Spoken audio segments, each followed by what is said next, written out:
Bibliophiles of the internet. My name is Adriana and today I'm here to give you some backlist recommendations. Also, you might have noticed that the quality you're seeing me in right now is a little bit different than normal, and that's because I got like a camera, like a real camera, as a very generous graduation gift from my parents.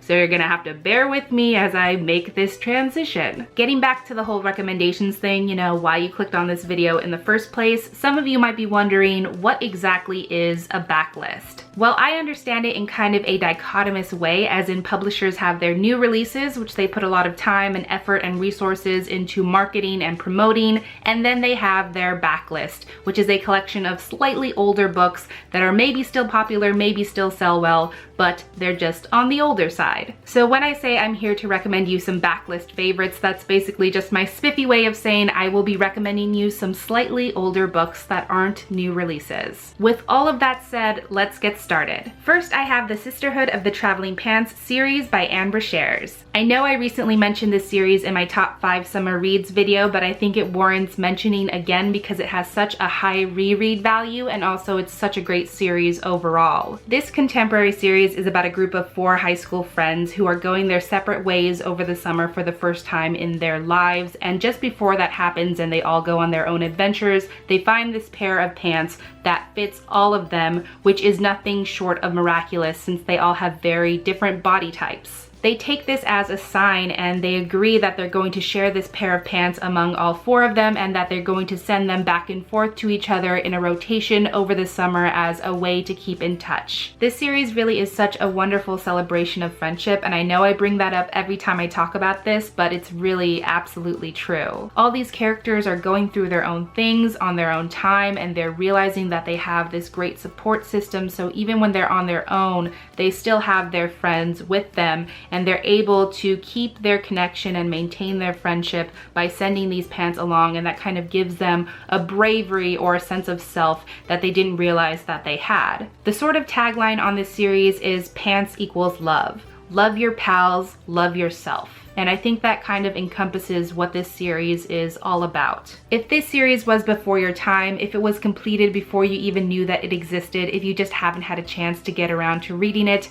I very highly encourage you to do so. Then I have Jurassic Park by Michael Crichton. I kind of feel like I shouldn't summarize this book because everyone should know what Jurassic Park is, but I'll do it anyway. Basically, this technique for recovering and cloning dinosaur DNA has been discovered in the scientific community, and before the possibilities of this new strain of science can be fully explored, these people move in and decide that they want to capitalize on this technology, and they want to create this theme park with genetically manufactured monsters, aka real-life dinosaurs.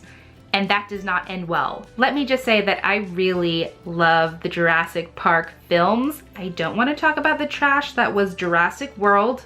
It was garbage, but I love the movies, and I didn't think I could love it anymore, but then I went to the source material, and there's so much more in this book than you ever get to see in the movies. There's way more action, there's way more suspense, there's definitely more scenes, and it goes so far beyond where the movie ends, and I just gained a newfound appreciation for Jurassic Park after reading this incredible book. Michael Crichton has a way of making these incredible action scenes feel so visceral, and he makes you feel like you are the one looking down the jaws of a Tyrannosaurus Rex, which is a crazy, uncomfortable feeling, let me tell you. He does such a great job of drawing the reader into the scene and making you feel like you're part of the action, and he does it in such an insane way. I remember when I was reading this book, my heart was pounding constantly to the point where it was like painful to read this book, but I also couldn't turn away. I could talk about Jurassic Park all day long. If you love the movies, then you should definitely read the books. Then I have another book that was adapted into a film series, and that is The Neverending Story by Michael Ende. This is such a wonderful fantasy adventure about a young boy named Bastian who finds an old book about a world called Fantasia,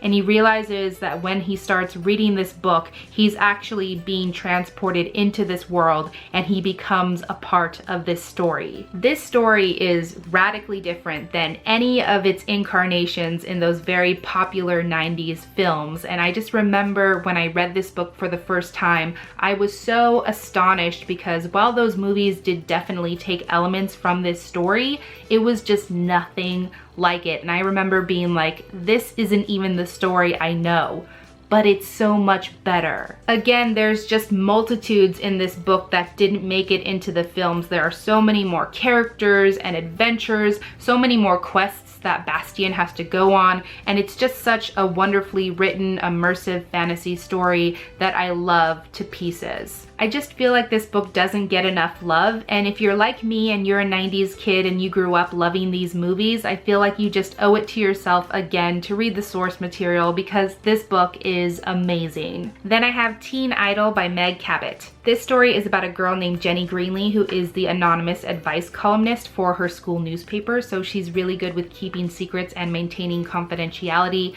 That's why when this teen heartthrob named Luke Stryker comes to town to study up on this role and to observe her high school as a student, the faculty put her in charge of showing him around and also keeping his identity a secret so that no one finds out. And basically his presence at her school shakes up everything in her life.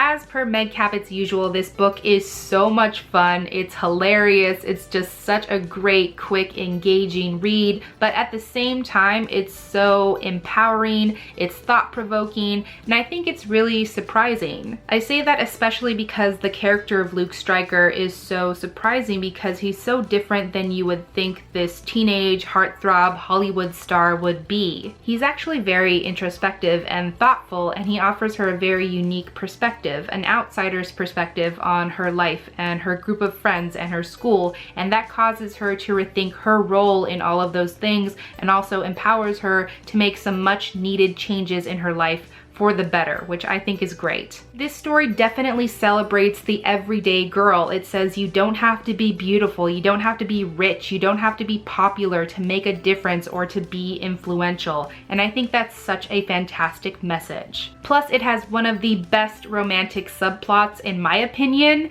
and it doesn't come from where you would expect. Then I thought to myself, why not throw in another Meg Cabot book? So I have here Avalon High, also by Meg Cabot. This story is about a girl named Ellie who just moved across the country and transferred high schools, and on the first day in her new neighborhood, she runs into the most popular jock in her new school named Will Wagner. And from the very first moment they meet, they feel this very deep connection between them as if they've met before or they already know each other. So that's what kind of continually draws them to each other as time goes on, and they're trying to figure out how they know each other or where that sense of familiarity comes from. I don't want to say too much more because I don't want to ruin the story, but in case you couldn't tell from the title, it also draws on some Arthurian elements, so it's slightly fantastical as well. I feel like this is one of Meg Cabot's more underrated standalone novels, but this was the one I always came back to again and again and again as I was growing up, and it was definitely one of my favorite books of hers. Again, like all of Meg Cabot's work, it's funny, it's witty, it's engaging, but at the same time I think it's also really unique because it makes you rethink friendships and relationships and fate